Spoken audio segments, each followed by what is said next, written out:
bir aytқан нәрсесін ушундай кылган сахабалар болгон үчүн дин болуп биздин доорго чейин ушинтип жетип келген. Бардыгыбыз из калтырган инсандар, урматтуу бир туугандар, из калтыр деп коюп, баягы өзүбүз дагы ар бирибиз ойлонолу. Бул дүйнөдө жакшы жашап өтөйүн. Мен бир чоң алым болбошум мүмкүн, бирок жөнөкөй бир адам болушум мүмкүн, бирок үй бүлөмө, балама, менин неберелерим эстеп жүрө турган бир из калтырышым мүмкүн.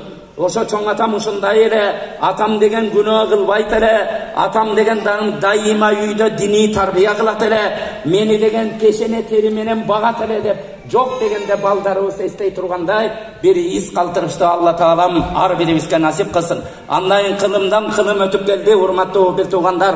Кылымдан кылым өтүп келип канчалаган аалымдарыбыз, канчалаган жер коргогон баатырларыбыз, канчалаган эл деген инсандарыбыздын бардыгы күнүбүзгө чейин издерин калтырып келатат. Биздин ата бабабыздын улуу сөзү бар. Адам баласы бул дүйнөгө туулат, туылгандан кийин адам үчкө бөлүнөт дейт. Бирөөсү биринчиси ал жан багат деген, өзүнүн эптеп жанын багып кетсе болду дейт. Алымдар айтат, кечиресиздер, бул дүйнөдө айбан деле жанын багып кетет. Экинчи нерсе мал багат, мал дүйнө топтош менен алек болот дагы, эч кимге кайрымсыз болуп дагы бир адамдын дагы бир бөлүгү ушинтип өтөт. Үчүнчү дагы бир адам бар, бул эл багат деген. Эл үчүн жашайт, элдин ыйманы үчүн жашайт, эл үчүн күйөт. Бирөө жетим жесирди көрсө, ошо башын сылабай жанынан өтпөйт. Бир жарды жармашты көрсө, ага жардам бербей жанынан өтпөйт.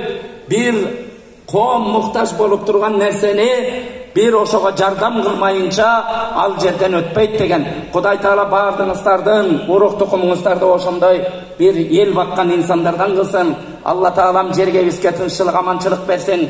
Мына орозолордон аман-эсен чыгып алдык. Баардыгыбыздын Кудайым күнөөлөрүбүздү орозо менен жууду деп жакшы ниет кылалы. Мындан кийин да күнөөдөн алыс кылсын. Алла Таалам мына уюштуруучуларга, ушу кечени уюштурган инсандардын бардыгына Кудайым жакшылыктарды берсин. Кудайым мондай бактылуулукту ушундай залдарда кандай жыргап, ушундай бир жакшы маанай менен отурган болсок, ахиретте дагы пайгамбар саллаллаху алейхи ва салламдын жанында ушундай маанай менен отурушту Кудайым насип кылсын. Алла Таалам бардыгыбыздын тилегибизди кабыл кылсын. Вассаламу алейкум ва рахматуллахи ва баракатух.